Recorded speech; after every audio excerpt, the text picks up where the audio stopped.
2009, nós lançamos o DVD Natal Volume 1 e nele contamos a história de Nimrod, sua esposa Semiramis e seu filho Tamuz. A Trindade, base para todos os santos e mitos religiosos de deuses, da época da Babilônia até hoje. No Natal Volume 2, nós abordamos a história verdadeira de São Nicolau, o Papai Noel. No Volume 3 do DVD especial de Natal, nós trouxemos à tona a história verdadeira da Boa Velhinha, a Madre Teresa de Calcutá.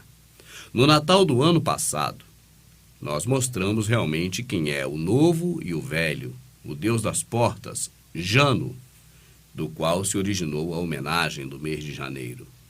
E desta vez, no Natal Volume 5 do Prepare-se Extras, nós vamos trazer à tona a verdade por detrás de 2 mitos. Em Portugal, você vai ficar sabendo sobre o terceiro segredo de Fátima, também o segundo segredo de Fátima, o primeiro segredo de Fátima e todo o segredo por detrás dessa sujeirada toda, que foi a história das 3 crianças que viram uma santa, que você vai descobrir que santa é essa. Mas não vamos parar por Portugal. Vamos ao Brasil desvendar um mistério de centenas de anos. O mistério por detrás da farsa milionária da Aparecida do Norte. Você está pronto para o DVD Natal Volume 5? Prepare-se.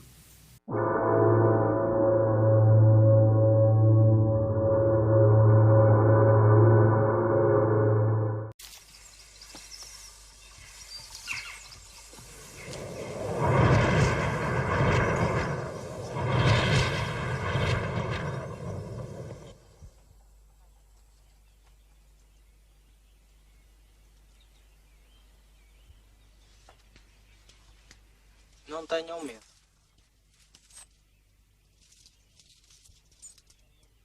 Não tenham medo. Eu sou o anjo da paz. Orai comigo.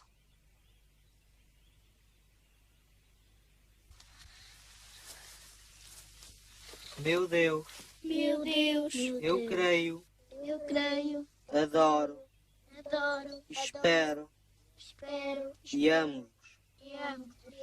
Peço-vos perdão Peço-vos perdão para os que não creem, para os que não creem, não adoram, não não esperam esperam e não vos amam. e não vos amam.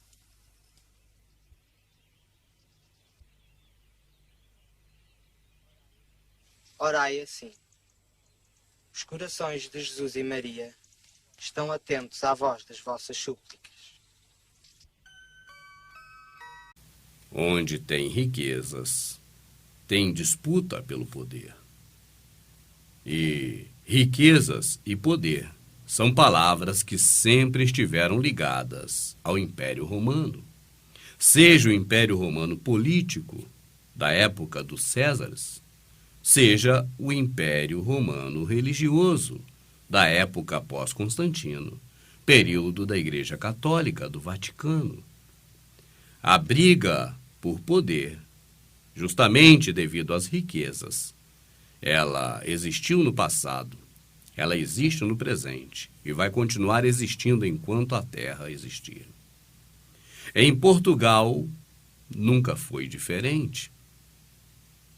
A Igreja Católica, aliada à monarquia portuguesa antiga, sempre delineou as leis, os costumes, os deveres, as obrigações e os poucos direitos que as pessoas tinham.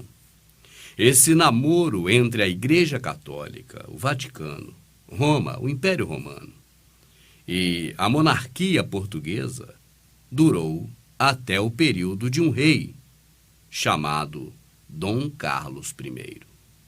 Para você conhecer um pouco da história de Fátima, é preciso dar um mergulho na história do planeta naquela época. É preciso dar um passeio pela esfera política que movimentava o mundo no período de 1905, 1910, 1912.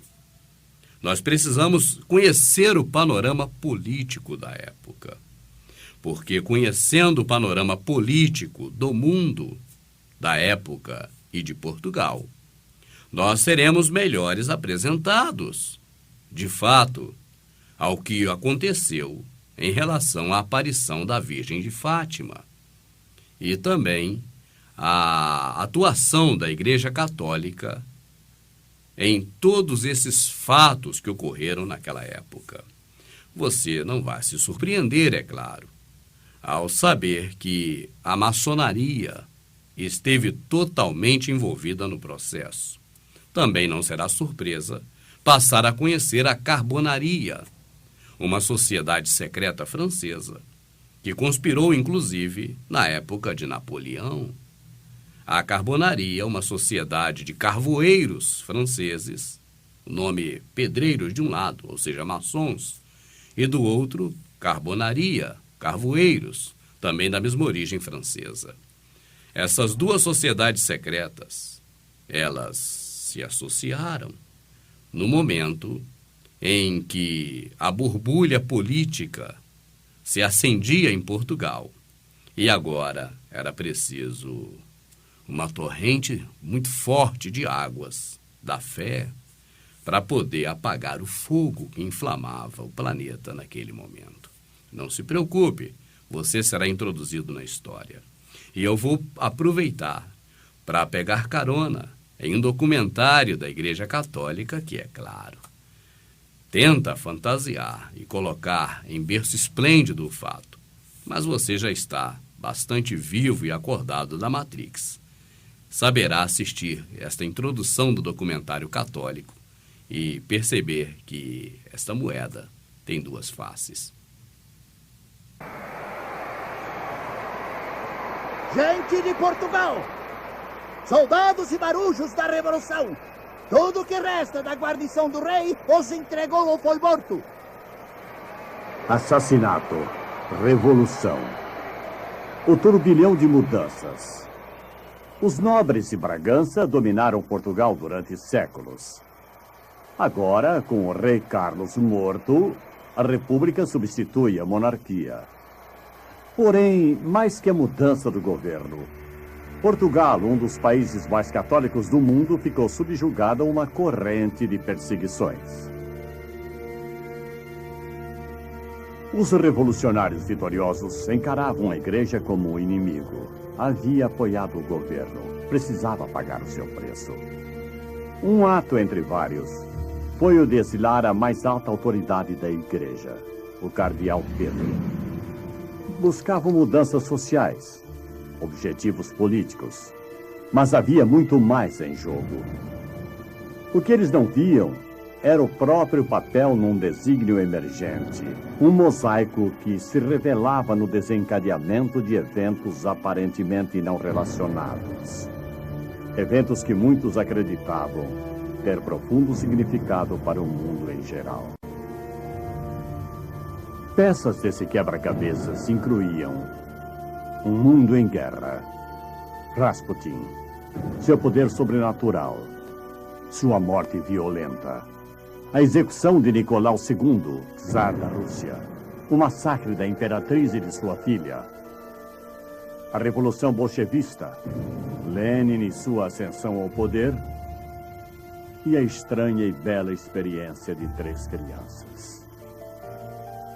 A estranha e bela experiência de 3 crianças. Será? Deixe-me situar você na situação que estava ocorrendo no mundo naquela época. A Europa estava fervilhante.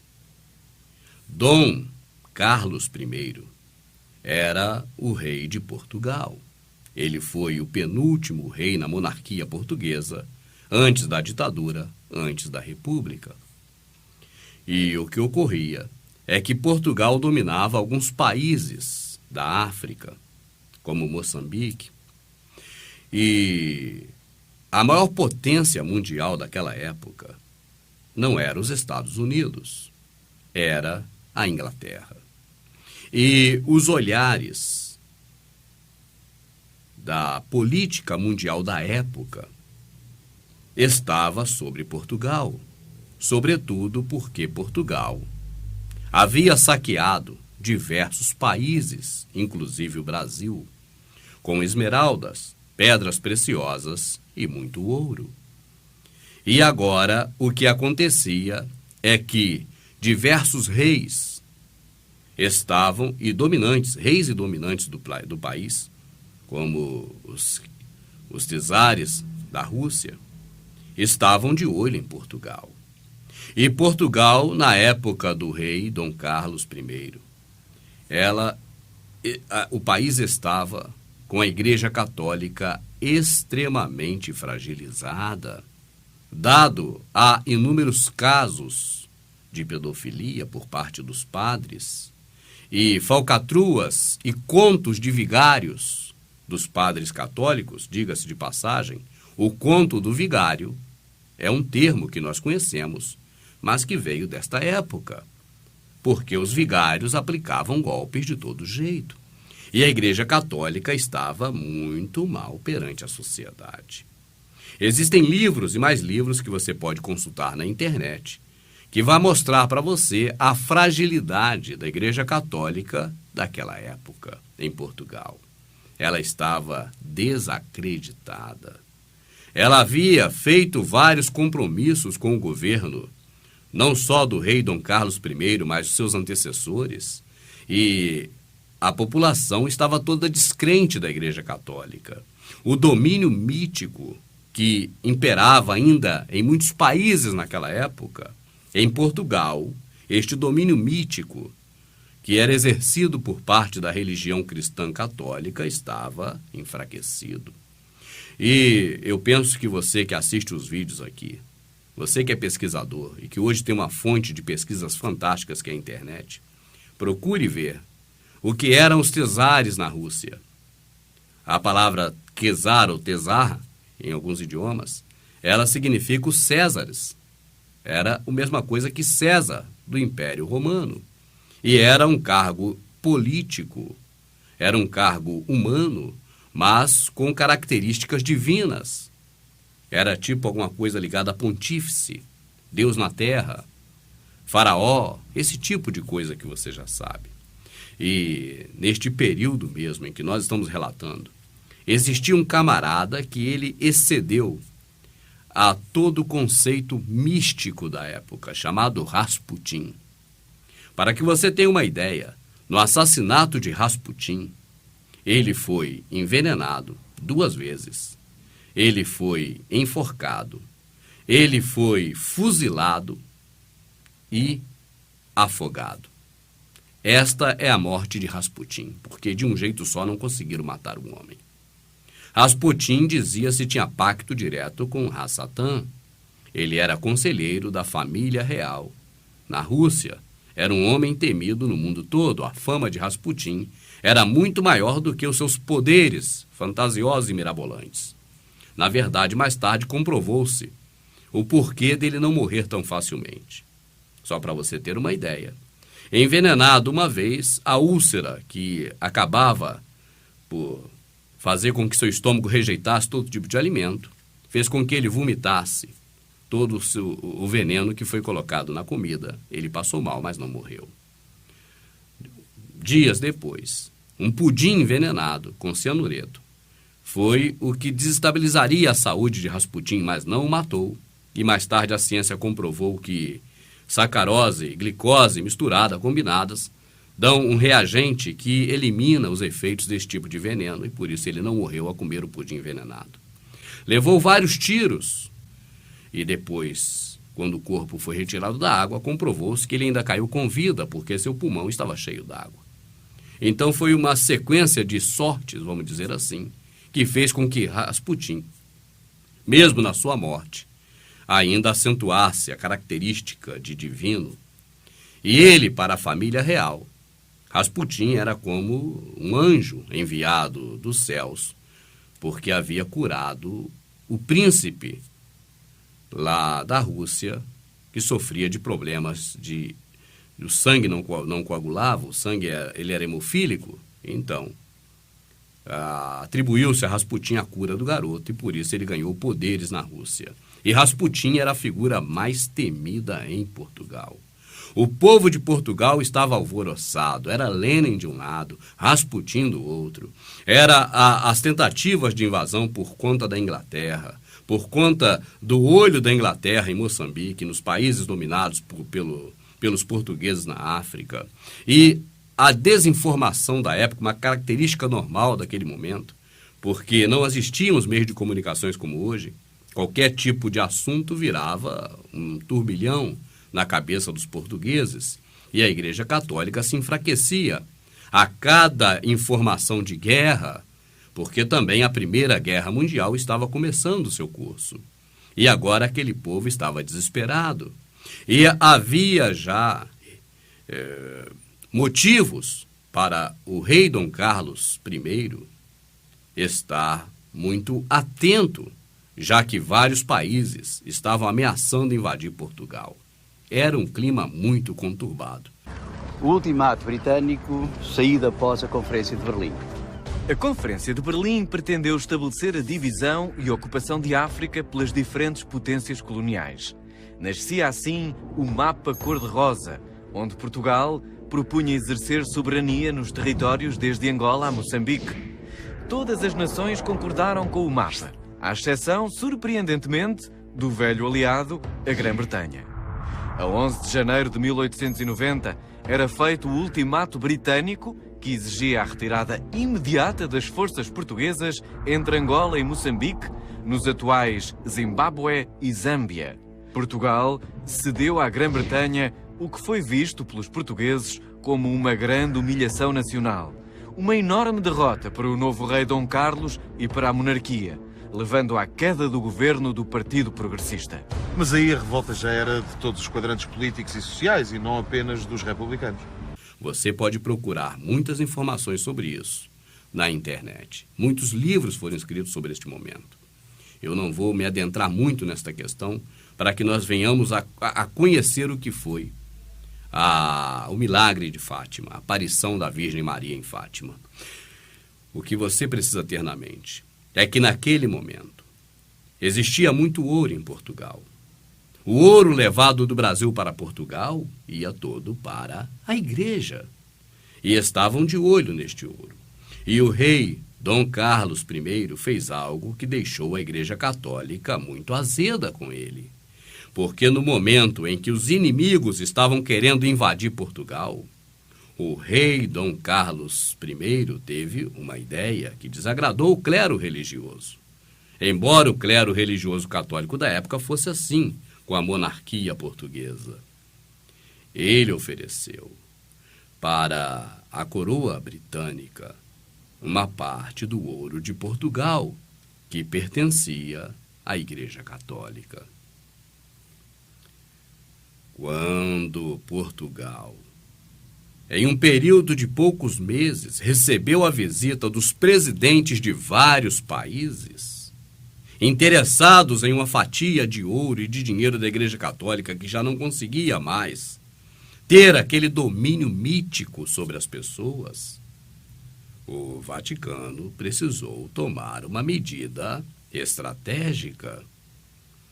E, através da maçonaria, desta vez unida pela primeira vez na história da Europa com a carbonaria, tramaram o assassinato em praça pública do rei Dom Carlos I. E foi assim que aconteceu. É o verão de 1916, verão de Verdun, repleto de trevas. Há intenso sofrimento nos dois lados. 2.250.000 baixas da frente ocidental. 3 crianças do pastoreio que não sabiam ler nem escrever, vivendo numa pequena aldeia a 30 quilômetros de Lisboa, poderiam ter um conhecimento limitado sobre essa grande guerra. Mas para melhor compreender o que aconteceu a elas em 1917, Precisamos examinar eventos históricos dos quais não deveriam ter a mínima noção. Eventos se desenrolando a milhares de quilômetros na Rússia. É o país de maior território governado durante séculos por uma arrogante autocracia, dominado pelo bizarro em nome de Deus. Para estes últimos dos servos europeus a serem libertados, a vida era dura, repleta de injustiça. A propriedade da terra era um tema crucial. Nas cidades, a vida em turbilhão conduzida pela Revolução Industrial. Havia novos perigos, novos temores, sob velhas tiranias. Na virada do século, havia distúrbios generalizados gerados pela amargura, pela desesperança. O padre Jorge Gapon organizou a Sociedade de Trabalhadores. Eles buscavam apresentar uma petição pacata para o trabalhador e, num domingo em janeiro de 1905, marcharam para o Palácio de Inverno de São Petersburgo. Marchavam cantando Deus salve o czar. As tropas do imperador dispararam contra a multidão.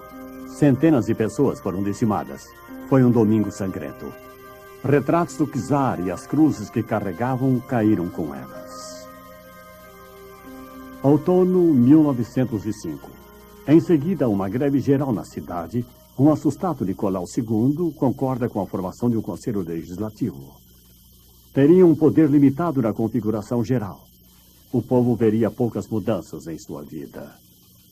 Nos últimos anos de seu domínio, especialmente pouco antes da Primeira Guerra Mundial, seus conselheiros se tornaram cada vez mais sob o controle de Rasputin, o assim chamado monge, que foi a pior influência sobre Nicolau e a esposa. Ainda mais que ela se preocupava mais que qualquer coisa com a sobrevivência do filho, que era hemofílico. E ela acreditava que Rasputin era o único que poderia curá-lo para que superasse suas hemorragias.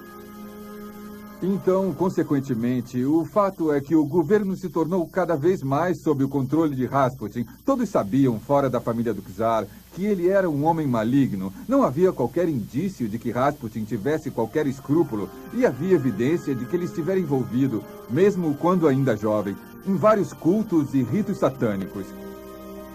Há evidência substancial de que, quase no fim da vida, ele procurava exercer poder sobrenatural de origem satânica.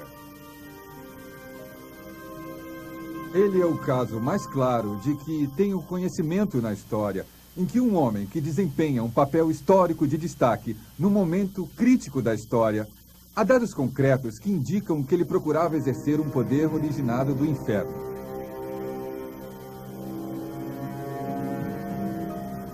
Em 1914, a Rússia se envolve na Primeira Guerra Mundial, pobremente treinada, pobremente armada. E no primeiro ano de luta, 2 milhões de russos são mortos, feridos ou capturados. Toda a grande guerra do século XIX em diante levou a uma crise nesse império essencialmente estático, agrário e militarizado. E a Primeira Guerra Mundial, tendo sido a mais destrutiva psicologicamente, assim como fisicamente destroçadora, guerra dos tempos modernos sob vários aspectos, ela atingiu o Império Russo como um furacão, do qual ele jamais conseguiu se recuperar. Rasputin, com o seu aconselhamento ao governo, provou ser desastroso. E enquanto viveu, com seu poder sobre a imperatriz e, consequentemente, sobre a nação, foi completo. Estadistas russos e mesmo alguns membros da família real, convictos de que o destino da nação estava em jogo, buscaram a sua morte. Rasputin é atraído à casa do príncipe Yusov, onde é envenenado, baleado, espancado e finalmente afogado. Março 1917. A Santa Mãe Rússia, desiludida com derrotas militares e sem poder atender às necessidades básicas de seu povo, presencia a fome, revolta por alimentos, a rebelião. O domínio czarista não é deposto, desmorona. Em 6 meses, uma profecia de Rasputin se cumprirá, com a morte da família real. Os bolchevistas executarão Nicolau, Alexandra e seus filhos. Um governo democrático provisório prepara-se para uma eleição. Sob uma nova liberdade, revolucionários inimigos do antigo regime imperial retornam à Rússia. Os maiores revolucionários voltaram do exterior. Stalin e Molotov estavam na Sibéria. Lenin estava em Zurich, na Suíça. Os bolchevistas constituíam um dos menores partidos dentro da ampla coalizão de partidos revolucionários, mas aproveitaram-se da liberdade. Lenin voltou em abril de 1917, no assim chamado trem lacrado, como definido um dia por Churchill. Lenin é fundamental para que se compreenda a Revolução Russa. Não poderia ter acontecido sem ele. Todos os demais e as situações que tornaram possível a Revolução, ou que abriram caminho para ela, nenhum deles teria resultado na Revolução, na minha opinião, não fosse pela presença de Lenin.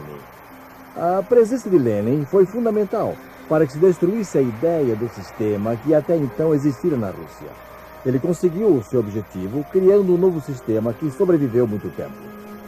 A Revolução Russa de 1917 é o acontecimento mais importante na história deste século, tal como a aparição de Nossa Senhora de Fátima, que ocorreu na mesma época, o que podemos descrever como o mais importante acontecimento religioso, e as duas coisas são interrelacionadas. Em 1917, Portugal se envolveu na guerra. Mas nas diversas e pequeninas aldeias portuguesas, assuntos ligados ao conflito e à ascensão do marxismo na Rússia eram pouco conhecidos ou debatidos. Certamente que não na aldeia das crianças. Melhor conhecida como uma revolução que atingiu suas próprias vidas desde o assassinato do rei Carlos. Em 1910, houve uma mudança no regime sob a liderança dos maçons. A igreja ficou sob ataque.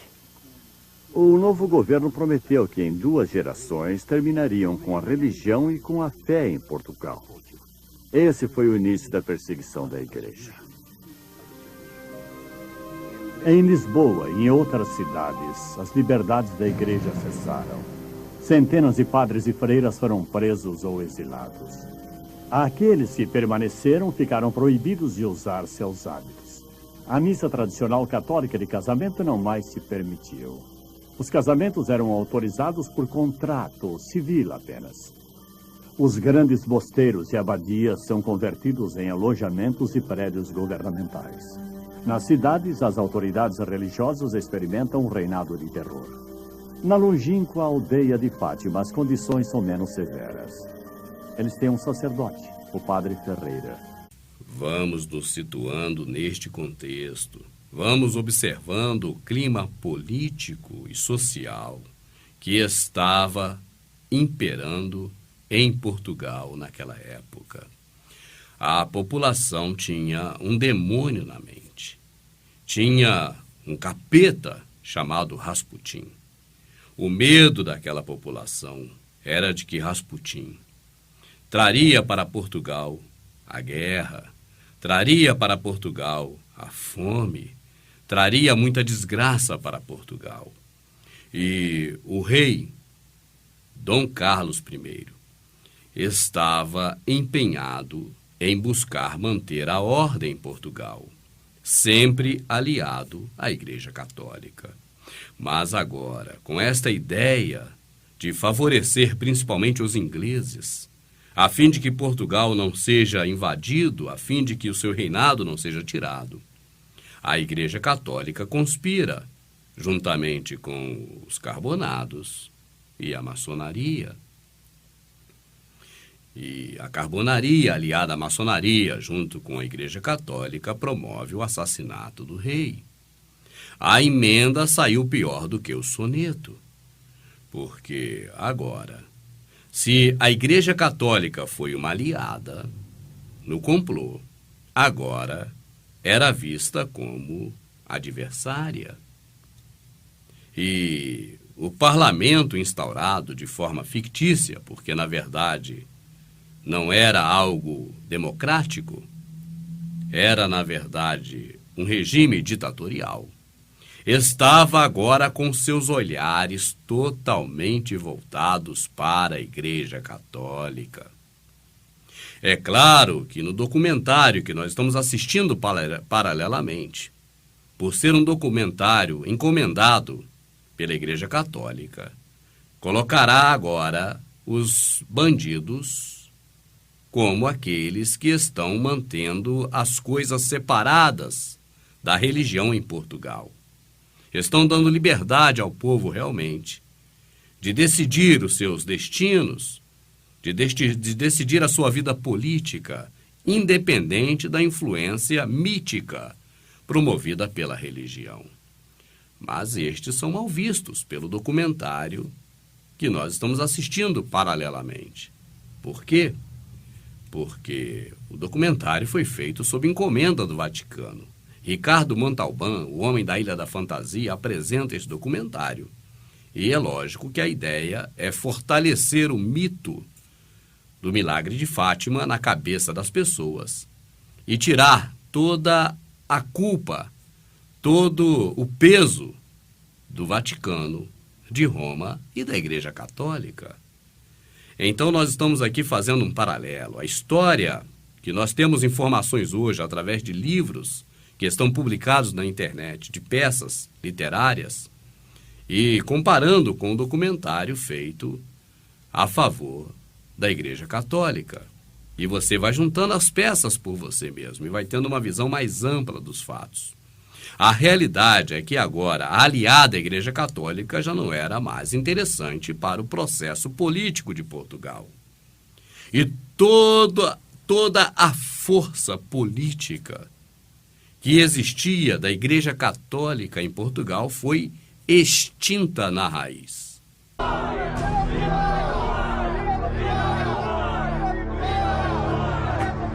Quando a multidão em festa chega aqui em frente à igreja Santo Ildefonso, encontra já posicionado na escadaria um forte destacamento policial da Guarda Civil.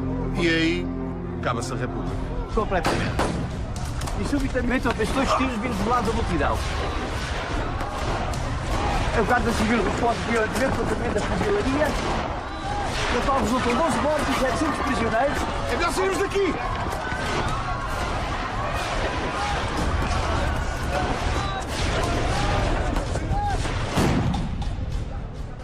Nem de propósito.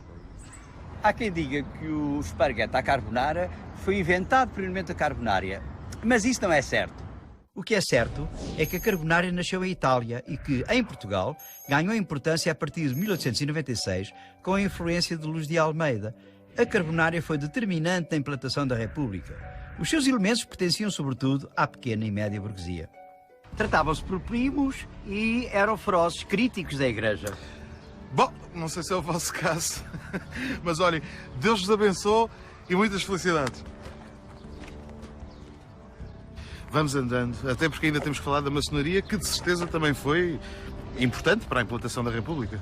Bem, repara que havia maçons de ambos os lados da barricada, quer do lado monárquico, quer do lado republicano.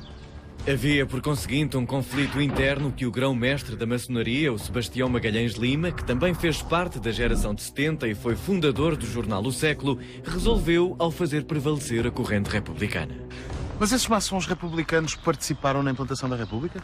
Sim. Nos últimos anos da monarquia, assistiu-se a uma secularização crescente da sociedade, especialmente nos meios urbanos do litoral, e um recuo da influência do catolicismo. No período da proclamação da República, havia 5.953 sacerdotes, o que correspondia a 1 por cada 1.000 habitantes. E o aparecimento do médico e do professor, que veiculava uma cultura secularizada, trouxe concorrência ao padre no interior das comunidades. Um número tão vasto de eclesiásticos não podia deixar de representar um forte enquadramento da sociedade pela Igreja. Em Algarve, a indiferença religiosa da população era crescente. Sendo o Estado constitucionalmente católico, a liberdade de consciência encontrava-se ausente e as confissões religiosas minoritárias eram perseguidas ou marginalizadas. Foi neste contexto que apareceu entre nós a manifestação anti-jesuítica realizada em Lisboa em 1909 com a presença de 100.000 pessoas. Era, portanto, a demonstração de um sentimento de forte anticlericalismo nas camadas populares. Logo após a implantação da República, iniciou-se a política laicizadora do governo provisório. A 8 de outubro foi publicado o decreto que punha em vigor as leis pombalianas contra os jesuítas e a lei de Joaquim Antônio de Aguiar, que extinguira as ordens religiosas em Portugal. A 12 de outubro foram laicizados os feriados religiosos. A 18 do mesmo mês seria abolido o juramento religioso. A 21, o bispo de Beja foi suspenso das suas funções depois de ter fugido para a Espanha com receio do anticlericalismo popular assanhado pelos republicanos desta cidade. A 22 do mesmo mês foi publicado o decreto que suprimiu o ensino da doutrina cristã nas escolas primárias e nas escolas normais. A 23 foi extinta de fato a Faculdade de Teologia e abolido o juramento dos lentes, alunos e restante do pessoal da Universidade de Coimbra, assim como o juramento da Imaculada Conceição. A 26, todos os dias santificados pela Igreja, com exceção do domingo, foram considerados úteis e de trabalho. A 28, os governadores civis eram autorizados a substituir as mesas ou corpos administrativos das irmandades e confrarias por novas comissões da confiança dos governantes. A 3 de novembro surgiu a lei do divórcio, desde há muito reclamada pelos republicanos e republicanas. E a 25 de dezembro foram publicadas as leis da família, que definiam o casamento como um contrato entre duas pessoas de sexo diferente. Deu-se assim uma ruptura política, pois o Estado dispensava qualquer legitimação de índole religiosa, e neste caso, da Igreja Cristã Católica. A Igreja Católica estava agora totalmente fragilizada, porque além do povo não mais estar se confessando ao padre, além dos professores, que antes eram os padres que faziam esse papel, e agora existiam professores nas aldeias e nas pequenas cidades, onde a influência católica sempre foi maior. É por isso que até hoje você percebe que as pessoas, quanto mais são do interior, mais são devotas à Igreja Católica, porque o padre fazia papel de advogado, perante Deus, perante os homens, perante quem fosse, de professor, de médico, de tudo. A participação do padre no seio da sociedade era um domínio amplo, mas com a República vieram os professores e o domínio dos padres caiu. Vieram também os médicos e o domínio do padre desacelerou. E agora a República, por lei, extinguiu totalmente tudo aquilo que dizia respeito a conceito mítico, de divindade, de Deus, de coisas desse tipo. E colocou apenas o plano racional. O plano do que ocorre aqui é por nós, de nós e para nós. Não tem influência divina. Mas separar o que é divino, o que é mítico, do que é realidade, sempre deu problemas. E a Igreja Católica, agora fragilizada, não tinha como pegar em armas para fazer uma revolução. Já estava até com medo de ser descoberto que ela participara, junto com a carbonaria e com a maçonaria, da conspiração contra o rei. Então agora só tinha um jeito. Apenas um milagre poderia reverter o quadro da Igreja Católica em Portugal. Apenas um milagre vindo dos céus, e se possível do sol, poderia reequilibrar as coisas para a Igreja Católica e colocá-la novamente no seu devido lugar. O poder de domínio das classes em Portugal. E este milagre, você já sabe qual foi. Vamos então conhecer o milagre de Fátima, do jeito que ele é contado. E vamos conhecer também do jeito que aconteceu. Você vai se surpreender. E ainda hoje, vamos também aqui mostrar como foi o milagre fantástico da pesca maravilhosa. 3 crianças do pastoreio que não sabiam ler nem escrever, vivendo numa pequena aldeia a 30 quilômetros de Lisboa, 13 de maio de 1917. Na depressão gramada entre as colinas, nos arrabaldes da aldeia, Lúcia dos Santos, de 10 anos, e seus primos Jacinta e Francisco veem pela primeira vez Nossa Senhora de Fátima. Lúcia é hoje a única testemunha viva. As crianças passaram por inúmeros interrogatórios. Para uma descrição gráfica do que ocorreu, baseamos-nos nas transcrições e nas memórias de Lúcia escritas em 1935.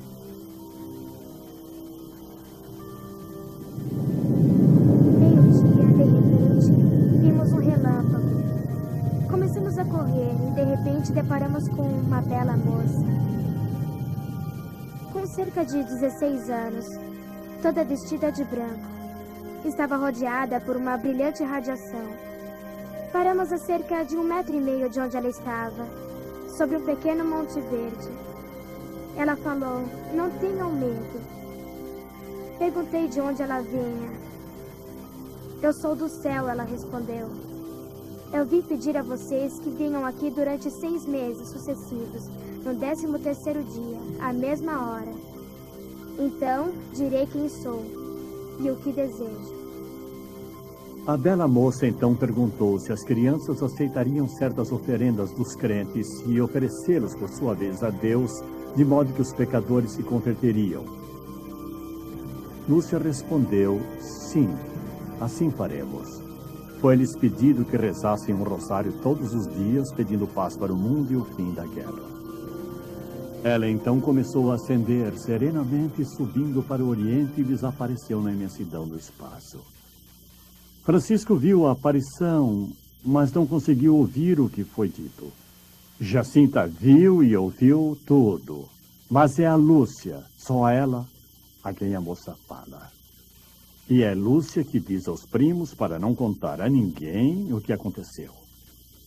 Jacinta, de 7 anos de idade, não conseguindo conter sua felicidade, contra seus pais. É claro que a história da Virgem de Fátima é muito conhecida aqui no Brasil. Até porque nós já vimos este filme, produzido na década de 50 por Hollywood, pelo menos umas 100 vezes na sessão da tarde, durante o período da década de 70. Justamente na década de 70, quando foi feito esse documentário, com Ricardo Montalbán, que você também está acompanhando aqui paralelamente. Então, apenas para você que é mais novo, nós podemos aqui dizer que a história oficial, ela sempre é mentirosa. A história verdadeira sempre ela é horrorosa. E no caso da Virgem de Fátima, não poderia ser diferente. Eu quase que me atrevo a dizer que as 3 crianças que foram envolvidas pelo clero de Ourém, em 1917, naquela montagem das aparições de Fátima, que foi tipicamente uma montagem do clero de Ourém, que essas crianças acabaram por ser vítimas de toda essa montagem, e isso prefaz, na minha sensibilidade de padre dentro da igreja, e até de ser humano, prefaz um crime, um abuso, digamos, pelo menos tão grave quanto o da pedofilia. Nos contaram que 3 crianças, pastores, estavam no mato, pastoreando as suas ovelhas, quando viram uma aparição fantástica de uma santa que revelou 2 mistérios e um terceiro que ficaria oculto para o futuro. A população deste planeta sempre gostou demais das coisas míticas. E na medida em que aparece alguém, por exemplo, como Rubens, dizendo que o Criador dos céus e da terra existe de fato e de verdade, mas que não há esta manipulação de Deus e demônios na terra, não há esta coisa de um ficar brigando com o outro, um para fazer o bem, outro para fazer o mal. Apenas é um conceito criado do zoroastrismo, importado da Babilônia. Quando chega alguém igual o Rubens jogando água fria na fogueira, o Rubens arruma briga com uma boa parte dos religiosos e principalmente dos líderes, porque esses líderes arrumam dinheiro às custas do medo, às custas do terror psicológico, às custas do conhecimento mítico que eles exercem sobre as pessoas e que se colocam agora como escolhidos de divindades para levar mensagens ou para cuidar das pessoas em favor de Deus. Isso nunca foi diferente. Em toda a cultura antiga dos impérios, dos reinados, das dinastias, sempre o governo político diretamente atuou perante o povo com conceitos míticos, conceitos divinos, conceitos religiosos. E em Portugal, como em toda parte do mundo, não era diferente. Aqueles homens, padres, bispos, sacerdotes, revestidos de uma suposta autoridade espiritual divina, aliado ao poder político que lhe era conferido de ficar impune, eles faziam o que bem entendiam com as pessoas, principalmente com os menos instruídos, mais humildes e mais frágeis.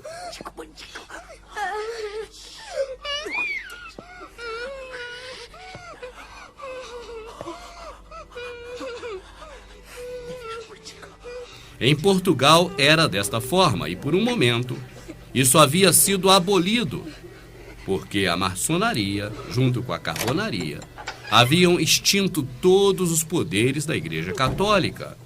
E aquele monte de padres, aquele monte de freiras, que se sentiam os donos do território e faziam basicamente o que queriam, porque tinham apoio do governo e nisso sofria a população pobre, agora estavam numa situação difícil, já que estavam enquadrados como realmente pessoas comuns e não mais divinas, por parte da maçonaria, da carbonaria, da república que governava Portugal naquele momento. Antes, os padres podiam fazer o que quisessem, porque o governo não iria puni-los e a população, qualquer daquele que viesse a denunciar um padre ou uma madre, seria réu de juízo terrível. Quem é nordestino, quem conhece a história do padre Cícero no Nordeste, a história verdadeira, sabe do que eu estou falando. Quem já fez um estudo mais profundo sobre o padre José de Anchieta, sabe do que eu estou falando. Em sociedades pequenas, em que a cultura é mínima, as pessoas não sabem nem ler, têm medo de dragões, têm medo do diabo, têm medo de tudo enquanto é miticismo colocado na cabeça das pessoas. Elas fazem o que o clero, o que o comando quer. E naquela aldeia pequena, os padres faziam o que queriam. Eu vou dizer para você que realmente houve a Virgem de Fátima. É fato. A Virgem de Fátima existiu naquele período, em 1917. A Virgem de Fátima tinha 7 anos de idade. Esta era a Virgem de Fátima, a menina, a prima da Lúcia, porque Lúcia certamente já não era virgem há muito tempo. Ela já estava vendo a santa do padre por diversas vezes. E não era só a Lúcia, a pedofilia no meio dos padres, em regiões pequenas, em regiões longínquas dos grandes centros, ela sempre existiu. E toda vez que veio a público, ou tornou-se possivelmente público esta narrativa, a mídia coube de abafá-la. Nos anos 50, com a popularização do rádio, algumas pessoas já estavam comentando sobre as verdades em Portugal, sobre o que foi a aparição desta santa. A santa que o padre mostrava para Lúcia. E agora, coube a Hollywood fazer um filme. E coloca crianças sorridentes, alegres, bonitas, de uma forma muito diferente das fotos originais.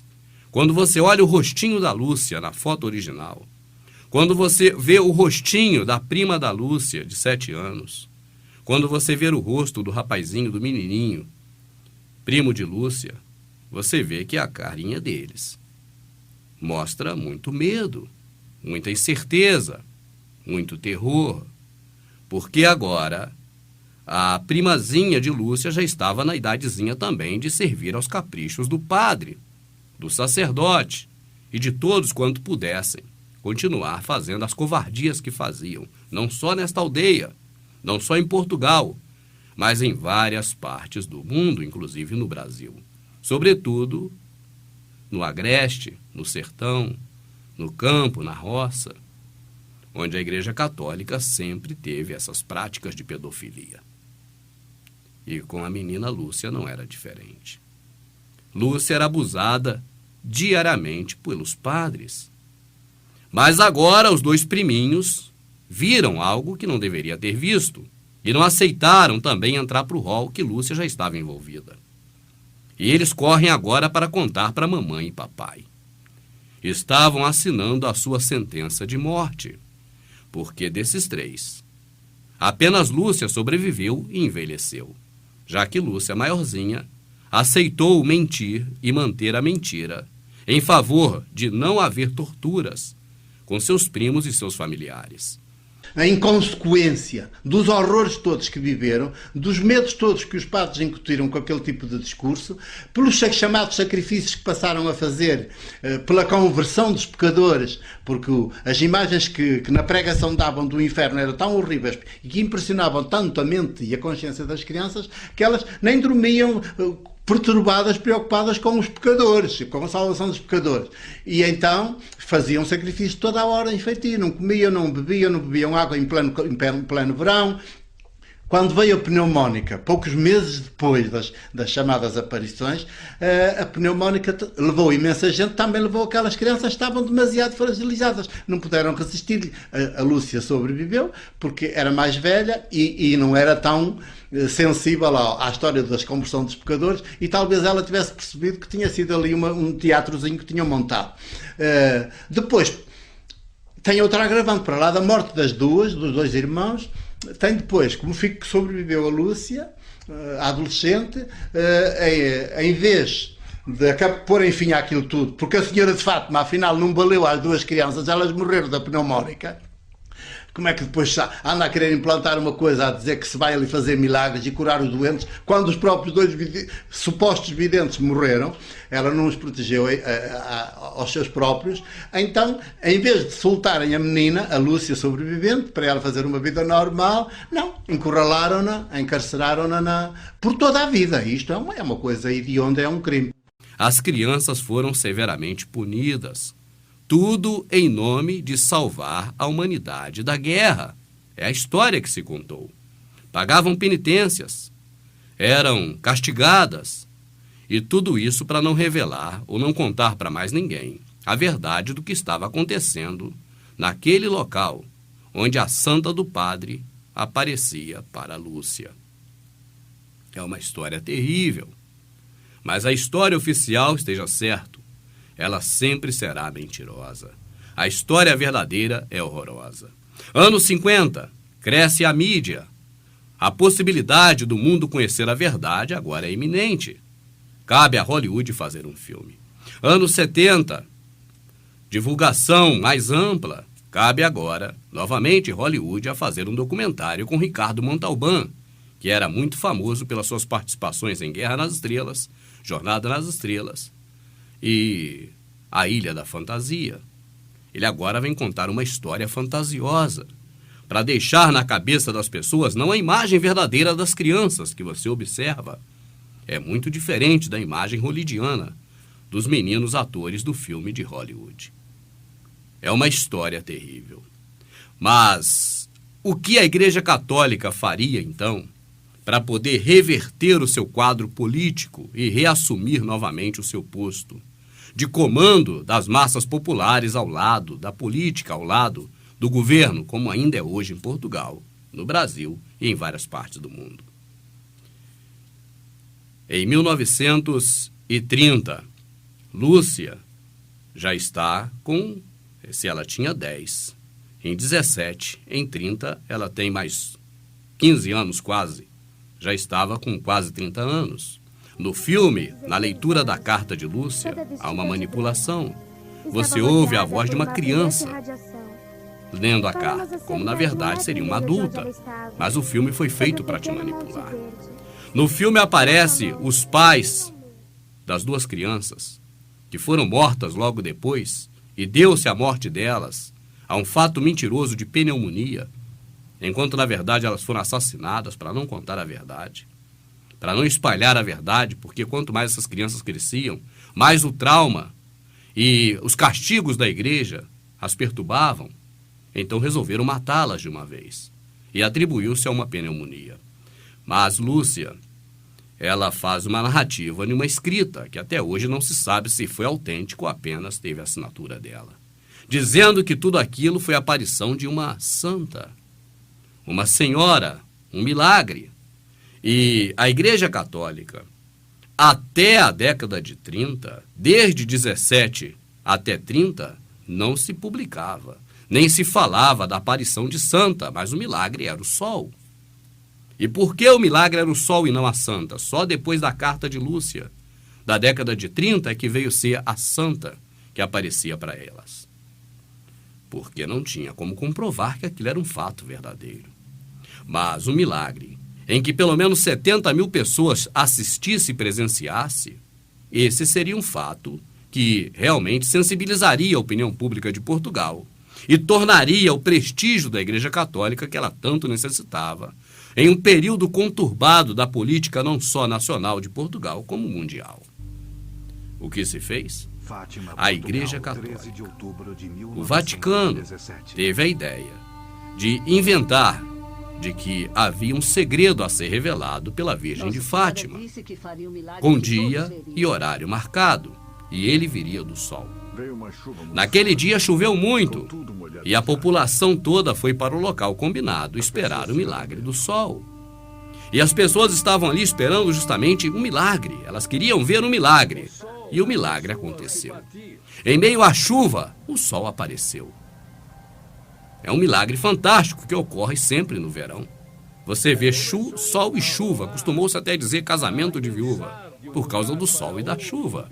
Mas este milagre entrou para o cenário popular comum da Europa como um milagre autêntico, porque apareceu o sol num dia de chuva. E aí se tornou a grande borbulha. E este era o grande milagre de Fátima até os anos 30, quando surgiu a carta de Lúcia, dizendo que o milagre foi a aparição da santa. E aí contou-se toda uma história sobre a aparição desta santa para essas 3 crianças. Mas você fixe bem no rosto destas crianças. Observe pela carinha delas se realmente essas crianças se parecem com a do filme. Aí eu digo para você, qual dessas crianças ficou no imaginário popular das pessoas até hoje? As crianças autênticas ou as do filme de Hollywood? Claro que podemos. Por favor, que nada disso venha a público. Abalaria a segurança de todos. A Fátima transformou-se na Fátima S.A. Portanto, é uma empresa que dá muito dinheiro à Igreja em Portugal e dá muito dinheiro ao Vaticano. Aliás, eu digo que se o Papa vem a Fátima é porque as finanças do Vaticano estão em baixo, porque ele nunca vem aqui e vai-se embora de mãos a abanar. Portanto, para lá de tudo que a Cúria Romana ganha em publicidade, porque até uma simples t-shirt ou uma pagela paga direitos de imagem e, portanto, paga precisamente à Cúria do Vaticano, depois o próprio santuário tem de fazer chegar, se não faz chegar antes, tem que fazer chegar depois, uma abultadíssima verba que a gente nunca chegará a saber. Como estão em jogo tantos interesses e a própria instituição eclesial também não quer perder aquela galinha de ovos de ouro, por um lado de dinheiro e por outro de multidões, que é para dizer, vejam como nós somos importantes e poderosos em gente. Que outra igreja cá em Portugal é que consegue uma coisa desta e tal. Os interesses são muitos e, portanto, eu não vejo, só com uma mudança radical da própria igreja é que ela dirá, tenham paciência, mas isto foi tudo um grande equívoco, uma grande mentira e, portanto, não vamos prosseguir nela, porque queremos ser uma igreja pobre e não queremos ser uma grande empresa turística. A Virgem de Fátima tinha 7 anos de idade. Ela não aceitou entrar na arte da com os padres e foi assassinada. Esta é a história real verdadeira. A história oficial, como sempre, continua sendo mentirosa. Vamos ver o que aconteceu no Rio Paraíba do Sul. Por ordem das autoridades eclesiásticas, Lúcia entrou para o convento e nem daquilo que aconteceu naquela época. Os desafios são imensos. Quando os joelhos se dobram, confidencialmente, o desabafo acontece. A busca pelo amparo.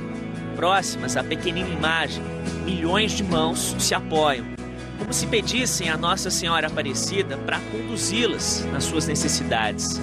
São filhos que recorrem à mãe. São 11 milhões de pessoas que pisam neste solo sagrado a cada ano, à procura do mesmo encontro. São rostos que se misturam na multidão, mas que acabam sendo reconhecidos quando a oração começa, mesmo que silenciosamente, mas de uma maneira naturalmente forte, capaz de chegar àquela que intercede por quem a procura.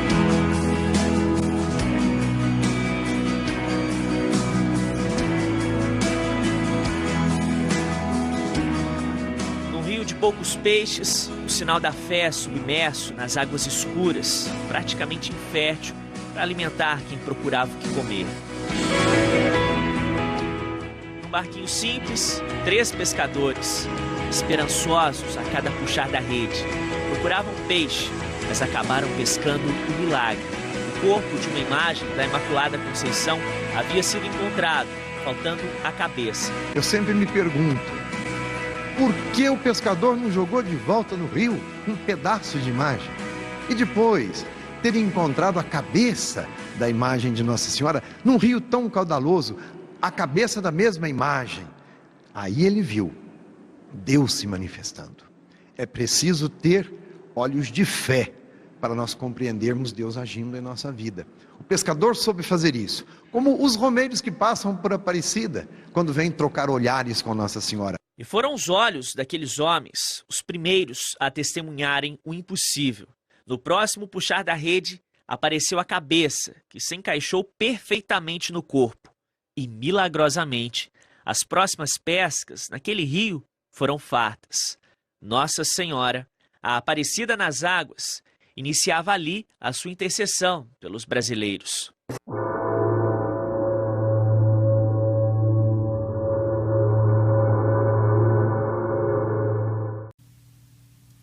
Existem muitas perguntas sem respostas.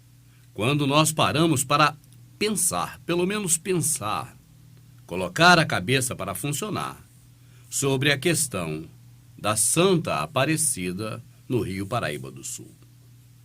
Uma delas é, esta imagem, obviamente, já existia antes de pescadores tê-la encontrado no rio. Esta imagem, é claro, foi feita por um artesão ou um fabricante. Esta imagem não teve nenhum milagre atribuído a ela sobre a forma pela qual ela sozinha se fez. Mas é claro que alguém fez esta imagem. E muitas coisas aconteceram com essa imagem, desde a época que ela foi feita até a atualidade. Pode-se lembrar, por exemplo, que a estátua, a imagem da Aparecida foi totalmente esfacelada, totalmente fragmentada, totalmente quebrada. E não houve um milagre para rejuntar os pedaços. Foi preciso um trabalho de restauração de um profissional. Agora, o trecho que nós assistimos, nesse trecho produzido pela Igreja Católica, o rapaz diz que após a aparição da santa, houve fartura de pesca naquela localidade. E que a santa começou a interceder pelas pessoas a partir dali no Brasil. Se formos observar mais a fundo, iremos questionar também a questão dessa intercessão. Será que não existe pobres, pelo menos em Guaratinguetá, em Aparecida do Norte? Será que a pobreza no Brasil não se acentuou muito mais? A fome? Desta época para cá? Se resolveu o problema daquela pesca maravilhosa daquele dia, este problema foi uma solução para o povo brasileiro? Ou para aquelas pessoas naqueles dias? Existem muitas perguntas que não obteremos resposta jamais, porque são perguntas elaboradas a partir de um equívoco. Assim é melhor conhecer a história verdadeira. E aí não terá mais equívoco e não dará margem para perguntas equivocadas. Vamos então adentrar na história. E para isso, eu tenho que recorrer mais uma vez à questão mítica.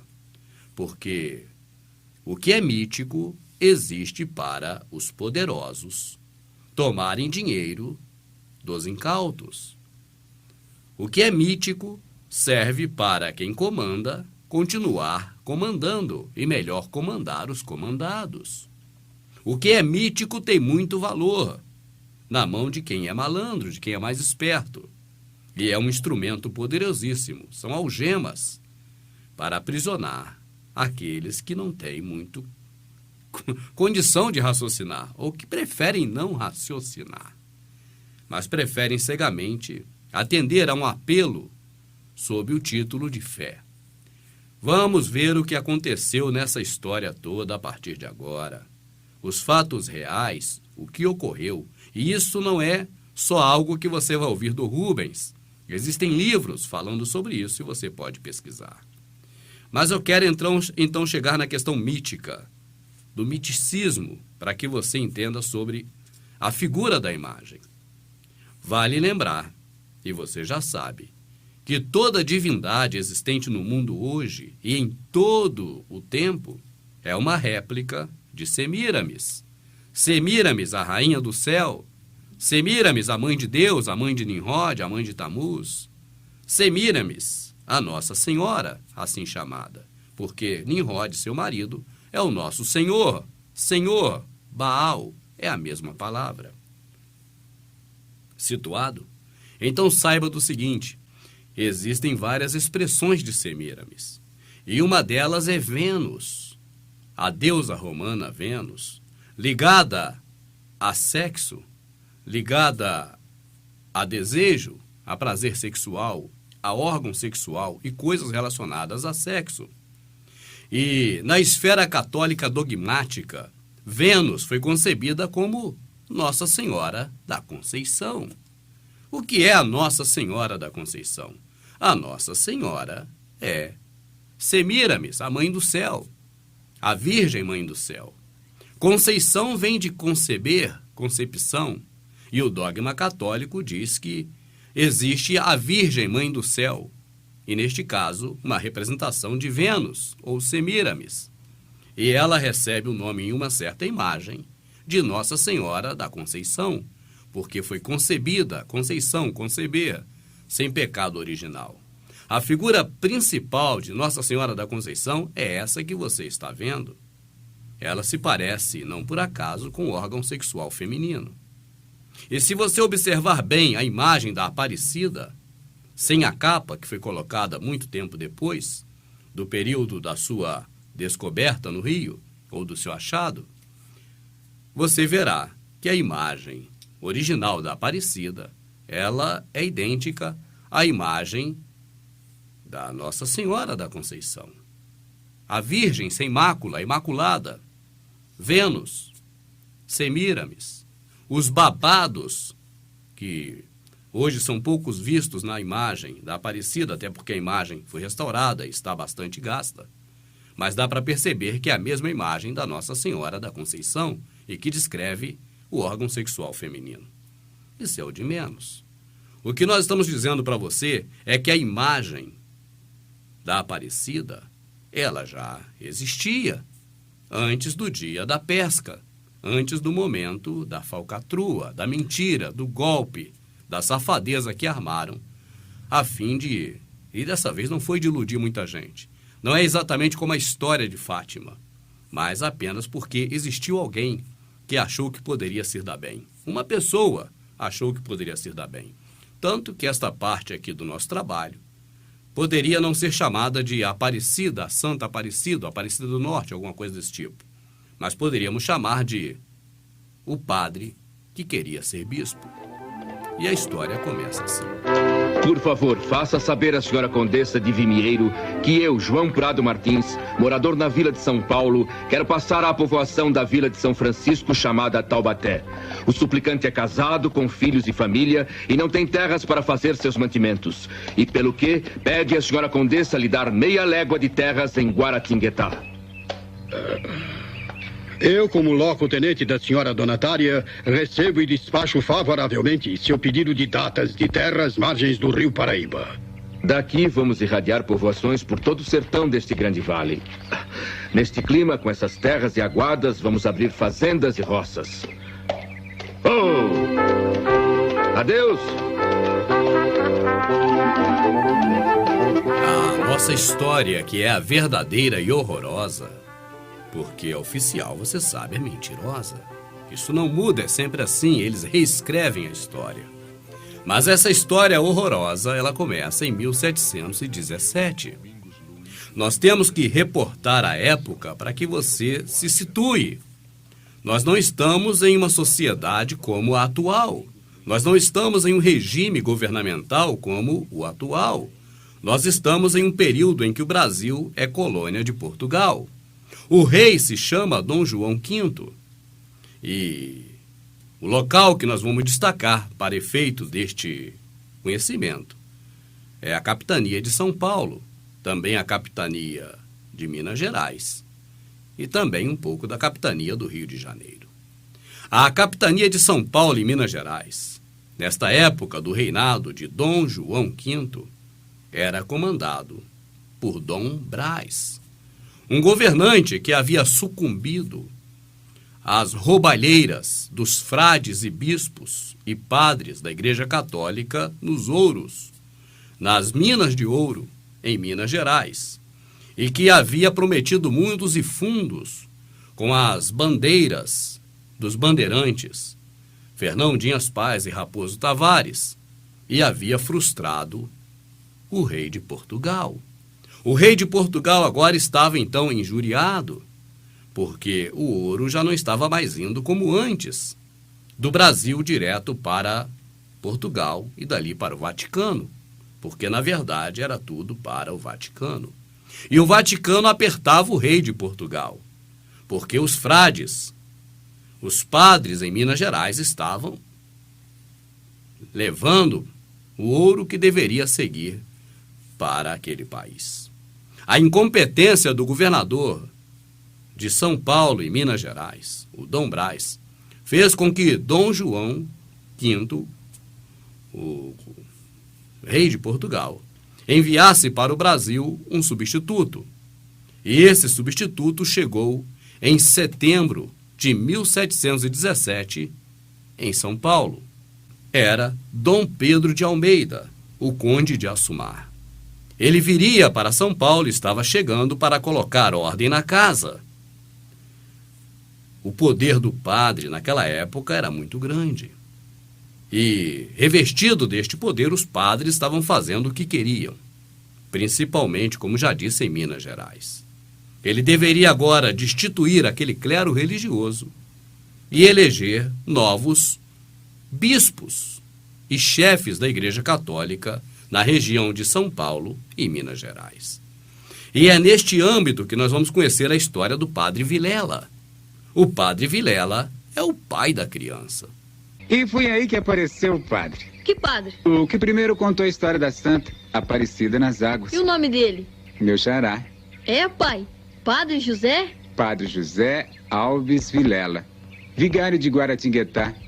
É importante estar situado no tempo e espaço, na condição social, demográfica, geográfica da época, para que possamos assim entender melhor todo o apanhado histórico e verdadeiro sobre a Aparecida do Norte, a santa que apareceu no Rio.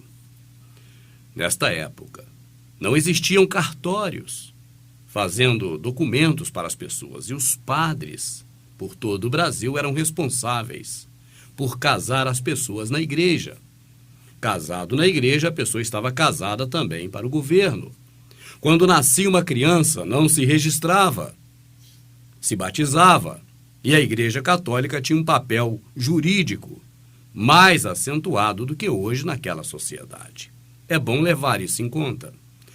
É bom também levar em conta que os padres no Brasil eram nomeados diretamente pelos seus superiores também no Brasil.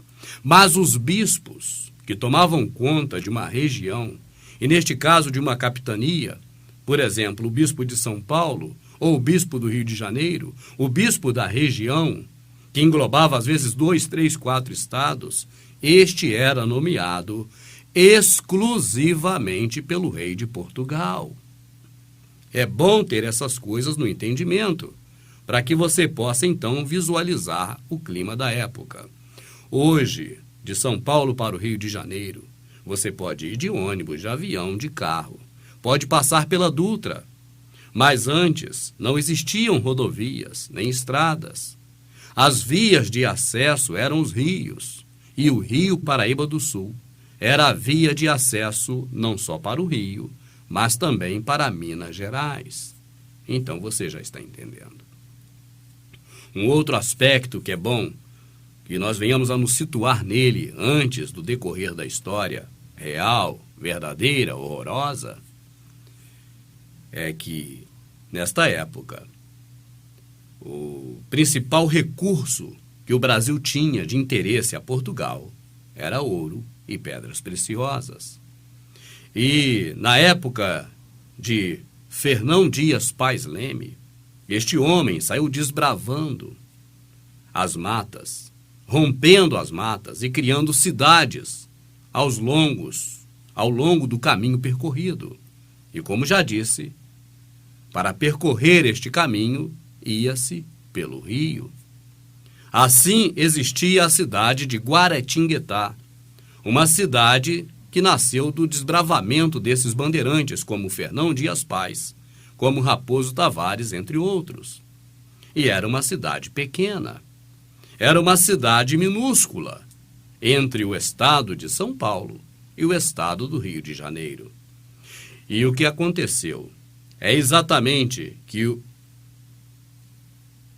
o rei de Portugal havia nomeado um novo homem para exercer a soberania nesta região. Era o conde de Assumar. E este homem chegara então em setembro de 1717 em São Paulo. E agora ele iria fazer a coleta das pedras preciosas, ouro e tudo mais que tivesse ao longo do caminho até o objetivo principal, que era Minas Gerais. Era o foco da roubalheira. E onde este homem passava, as pessoas tinham que dar conta do ouro recolhido, minerado no rio, recolhido na mina, das pepitas de esmeralda, seja do que houvesse, para entregá-lo quando ele passasse. E ele estava indo para Minas Gerais azedo, ele tinha que dar um retorno para o rei de Portugal. Afinal de contas, esta era a sua missão. O rei de Portugal, por si, era extremamente ligado à religião católica. Era um homem que usava do poder mítico do catolicismo para governar, mas não era só ele. Eu já disse momentos atrás, quando nós falávamos da Virgem de Fátima, que a coroa portuguesa sempre viveu paralela ao poder mítico, poder religioso. Quando eu falo de poder mítico, eu quero que você compreenda.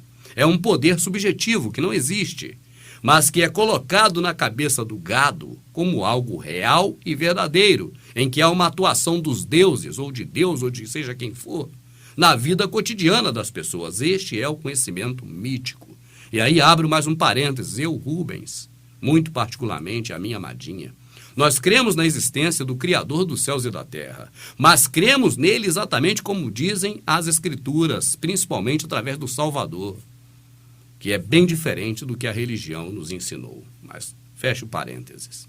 Voltemos para os fatos que você pode rastrear. Você pode ler, por exemplo, o livro de Aníbal Pereira, intitulado A Senhora Aparecida. Muito do que eu estou relatando aqui você encontra também neste livro, além de outros. Vamos aos fatos. Estamos exatamente em 1717, em São Paulo, na pequena e pacata cidade de Guaratinguetá, nas margens do Rio Paraíba do Sul. E neste local vive um homem que agora percebe que chegou a sua vez de brilhar. É o seu momento do tudo ou nada, porque quem vai passar agora por Guaratinguetá não é uma pessoa comum, é o enviado do rei, é o comandante-geral da região de São Paulo e Minas Gerais. É o conde de Assumar. Ele vai passar ali, e de um lado, uma situação terrível. Não há ouro para entregar a ele, se existe é muito pouco. Não existe uma esmeralda sequer para entregar a ele. Não existe nada. Mas este é o homem que conhece e detém o respeito e a confiança do rei. E este homem pode chegar para o rei e fazer, por exemplo, a indicação de um bispo para a cidade. E este é o sonho. É o sonho de José Alves Vilela, o vigário de Guaratinguetá, que sonhou que poderia ser bispo e, em busca deste objetivo, não olhou nem para a esquerda, nem para a direita. Senhoras e senhores, muita atenção! Atenção para o que vos manda dizer o capitão Mor de Guaratinguetá. Coisa de muita importância para todos os bons cidadãos. Estamos para receber o novo governador da capitania de São Paulo e Minas. É ele, Dom Pedro Miguel de Almeida, Portugal de Vasconcelos, o Conde de Assumar. O Conde chegou ao Brasil em julho deste ano de 1717. Chegou a São Paulo a 31 de agosto, onde tomou posse da capitania. E neste momento, o Conde se dirige a Vila Rica por causa dos ruídos de conspiração que lá se levantam. E ainda hoje o Conde deverá chegar em nossa vila de Guaratinguetá. Eu quero que você esteja bem situado na situação do que ocorria no Brasil. Eu estou sendo mais detalhista nesta história que é nossa, é brasileira. Mais propriamente do que fui na questão envolvendo a Virgem de Fátima. Quanto a Nossa Senhora da Conceição, a Aparecida, a padroeira do Brasil, eu estou tentando aqui situar você o mais próximo possível da realidade daquela época. Nós temos, então, um homem importante a caminho de Guaratinguetá. Ele vem passando pelas cidades do Vale do Paraíba, através do meio de transporte da época. O rio era um meio de transporte fluvial, portanto. E lá vem ele, na sua comitiva. E agora, o comandante desta região não é o prefeito, não existe tal cargo. Não é o governador de Guaratinguetá, porque também não existe tal cargo. É o padre. O padre é o cara. O padre tem poderes políticos, divinos, sociais, medicinais, educativos e tudo mais que você puder imaginar numa cidade pequena em 1717, meu amado. E lá vem quem? Lá vem o representante do rei. Este homem, que é responsável por Guaratinguetá, o padre Vilela, ele tem a cruz e a espada, cada um em uma mão. De um lado, a obrigação de entregar o que ele não tem para o cobrador de impostos, para o governador. E de outro, a chance de se promover ao seu sonho, ao sonho dele de ser bispo e comandar as dioceses de toda a região. E este cara tem uma ideia mirabolante. Ele pensa o seguinte, olha, o peixe se pega pela boca. Prepararei um grande banquete para o enviado do rei. E, se possível, me colocarei como alguém que tem domínio das massas, alguém que tem prestígio do povo, até pelo poder mítico. E existe mais um detalhe que eu quero que você compreenda. O rei de Portugal era totalmente manipulado, comandado pela Igreja Católica. Não a igreja pequena de um bairro, mas o Vaticano em Roma. E qualquer assunto ligado a milagre, qualquer assunto que viesse fortalecer a fé católica das pessoas, era de vital valor para o reinado do rei. Afinal, pelo conceito mítico, se sabe que se governa muito melhor e se detém muito mais a obediência do povo do que por forças da lei e da punição. Assim, este enviado do rei era pessoa da confiança dele e sabia também que se levasse para o rei qualquer envolvimento religioso que deixasse a pessoa mais manipulável, que deixasse a população do local mais servil e fiel, seria melhor. E o padre Vilela não era trouxa, ele sabia disso. Ele sabia que se impressionasse aquele comandante, o comandante talvez até se esquecesse de que não havia ouro ali para ser entregue a ele, ou se houvesse era muito pouco. E quem sabe até o indicaria para ser o bispo da região de São Paulo, Minas Gerais. Ele estava esperançoso.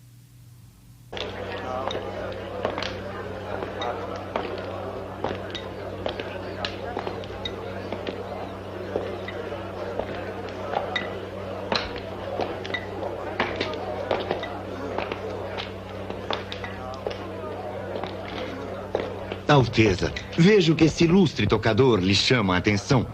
Este é Antônio Joaquim da Silva Ramos, o mais querido trombonista de nossa vila.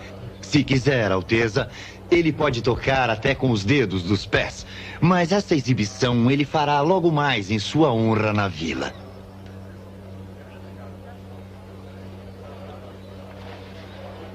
Logo de manhãzinha, bem cedo, numa manhã do dia 12 de outubro de 1717, o padre Vilela se dirigiu a 3 companheiros que estava sempre ajudando ele na capela. 3 homens subalternos: Domingos Martins, João Alves e Felipe Pedroso. E deu uma incumbência a esses homens. Disse para eles: ora, você sabe que está vindo aí o governador e eu preciso impressioná-lo, senão a situação não vai ficar boa. Afinal, estamos de mãos vazias. E ele veio também para cobrar impostos.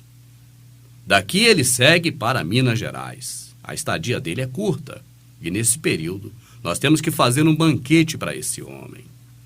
Portanto, vão agora no rio e pesquem a maior quantidade de peixe que vocês já puderam pescar para o jantar quando o governador chegar.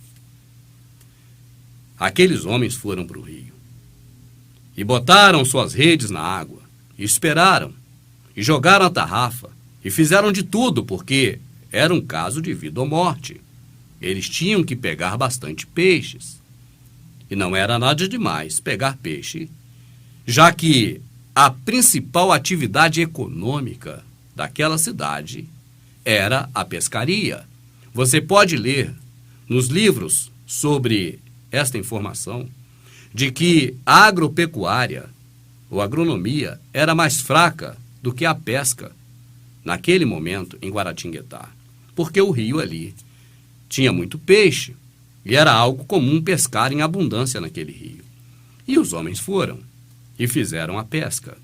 E ao chegar no local combinado para o jantar, antes de começar a limpar os peixes, o padre, ansioso para se tornar bispo, foi nos fundos da igreja, pegou aquela imagem da Nossa Senhora da Conceição que estava com o pescoço quebrado e havia sido colocada de lado para ser jogada fora na ausência dos fiéis, porque eles não poderiam ver que uma santa quebrou o pescoço e que foi jogada no lixo.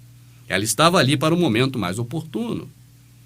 Ele já havia até pensado em jogar aquela imagem no rio, mas não o fez assim. Apenas colocou a imagem na rede, junto com os peixes que os pescadores haviam pescado. E quando foi a hora do banquete, ele, em público, declarou que aquela quantidade exuberante de peixes foi fruto de um milagre, porque junto com os peixes foi pescado também uma imagem, a imagem com o pescoço quebrado. E o milagre fora duplo, porque além de pescar o corpo da imagem, também pescou a cabeça da imagem. E agora, maravilhado com este fato milagroso, e com a população toda afoita na cidade, porque a notícia logo se espalhou, o candidato a bispo, padre Vilela, conseguiu distrair a atenção do governador, que no dia seguinte seguiu rio abaixo rumo a Minas Gerais, e não se ocupou tanto com a questão envolvendo a cobrança michuruca de ouro, que era o pouco que havia naquele local. A ideia havia surtido um efeito temporário. Sob um ponto de vista, deu certo, porque não houveram muitas necessidades de explicações prolongadas sobre a falta de pedras preciosas, esmeraldas e ouro para o governante. Por outro lado, o padre estava esperançoso de que, ao relatar todo o ocorrido e passar o relatório para o rei de Portugal, que o conde de Assumar iria indicá-lo para ser o bispo daquela cidade. Não seria desta vez ainda que ele seria bispo. Por quê? Porque jamais o conde de Assumar relatou ou indicou o padre para ser bispo daquela região. Mas a vida seguiu. O padre José Alves Vilela percebeu que essa história toda havia lhe rendido bastante popularidade. E agora bastaria continuar com esta trama para que os olhares religiosos do governante da sua localidade tornasse para ele. E começou a promover os eventos religiosos a respeito da Santa Aparecida. Ele pegou a imagem e deu para Felipe Pedroso guardar em sua casa. E os fiéis se amontoavam nos dias de sábado na casa de Pedroso para poder fazer as orações à Santa. Com isso eram feitos donativos em nome da Santa e o dinheiro era repartido entre o padre Vilela e este homem chamado Pedroso. Após a morte de Pedroso, seu filho, que não era bem ligado a essas questões religiosas, preferiu retirar a imagem da sua casa e construiu para a Santa uma pequena capela do lado de fora, nos pés do Morro do Coqueiro. E agora, o padre Vilela tivera uma nova ideia, que poderia alavancar ainda mais o seu prestígio, a sua fama e ainda a popularidade da santa que apareceu no Rio. O que ele fez? Numa certa noite, ele se dirigiu até a capela e furtivamente, escondido com uma capa, roubou a santa. Ela desapareceu. Quando as pessoas foram rezar o terço, fazer as orações para a Santa Aparecida, perceberam que ela havia sumido. E o padre maquiavelicamente disse: olha, eu acho que vocês devem procurar nas redondezas. Vocês já subiram no Morro do Coqueiro?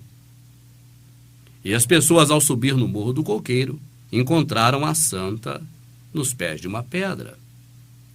E agora passa-se 1 mês, 2 meses, e novamente o fato se repete. E o padre agora diz ter ouvido uma revelação de Deus, ou de Nossa Senhora, de que a santa não quer ficar embaixo, ela quer ficar em cima, e que se deva construir uma capela, uma igreja, para ela no alto do morro. Para se construir uma igreja no alto do morro, ele precisa de uma autorização. Então ele escreve a seguinte carta, não para São Paulo, porque São Paulo não tinha sua diocese. Escreve para o Rio de Janeiro. Sério, Atanásio, sério. Já tenho comigo a escritura de doação do terreno. Quer dizer que a senhora Margarida Nunes Rangel já lhe passou as escrituras? E tem mais, Atanásio, tem mais. Eu já tenho comigo uma provisão concedendo licença para erigir a capela. Padre, que beleza! Eu nem estou acreditando que a santa vai ter sua capela. E quando vamos começar a construir? Já, Atanásio, hoje mesmo. Com a construção da Igreja da Aparecida no alto do morro, os milagres foram cada vez mais acentuados na mente doentia da população. E cada um agora dizia receber milagres da santa, a Santa Milagreira, que ainda não era padroeira do Brasil. Padroeira do Brasil era São Pedro. Mas vai ouvindo, porque essa história é muito longa. Você, fazendo uma pesquisa mais abrangente sobre todos esses fatos, você verá que depois foi colocada uma coroa, foi colocado a capa. Depois de um certo tempo, relutante em morar no alto da colina, a santa decidiu morar embaixo e fizeram uma das maiores catedrais católicas do mundo para ela, a Basílica da Aparecida, que está aí hoje. E ela se tornou a padroeira do Brasil e recebeu um feriado no dia 12 de outubro. E a história é muito longa, porque milhões e milhões e milhões de reais passaram a ser gerados pela Santa Milagreira em Aparecida do Norte. Contudo, o seu idealizador, o padre José Alves Vilela, morreu como não queria. Morreu padre, nunca chegou a ser bispo.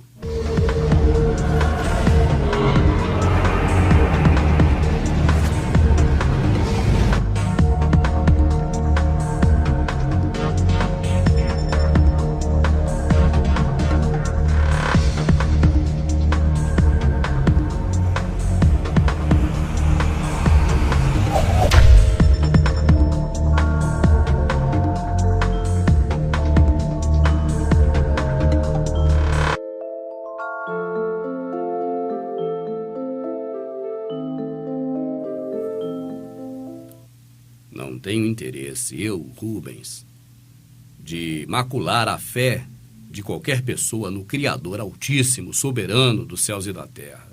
Até porque eu sou um que creio demais no Criador, no Pai, naquele que nosso Salvador, chamado Jesus Cristo pelos religiosos cristãos, o trouxe ao conhecimento nosso, e que está descrito nas cartas do Novo Testamento e também nos Evangelhos. Eu creio neste, no Criador dos céus e da terra, e não tenho interesse em macular a religião de ninguém. Mas eu posso mostrar para você e contribuir para o seu entendimento que o conceito mítico é uma força poderosa no domínio político da humanidade desde a Babilônia. E você pode rastrear isso.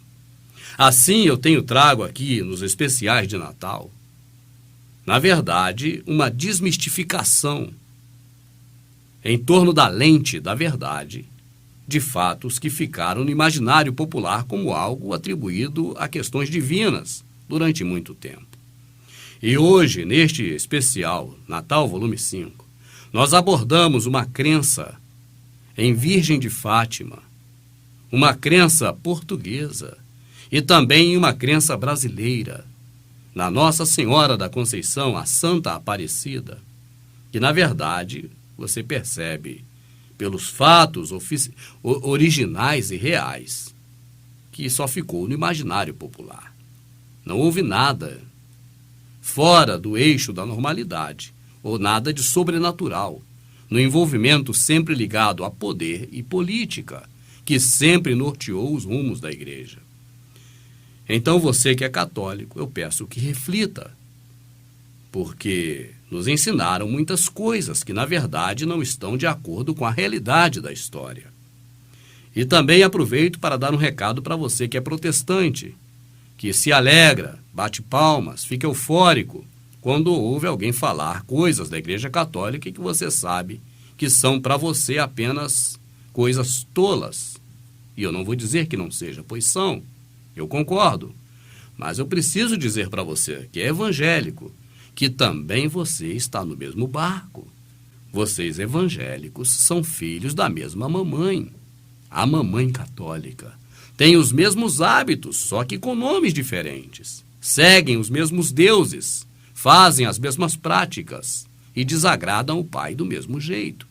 Então, antenas ligadas, você que é evangélico, você que pertence a uma denominação religiosa evangélica, não ria dos seus irmãos católicos, nem bata palmas quando ver alguém falando verdade sobre o catolicismo, porque vocês também estão incluídos.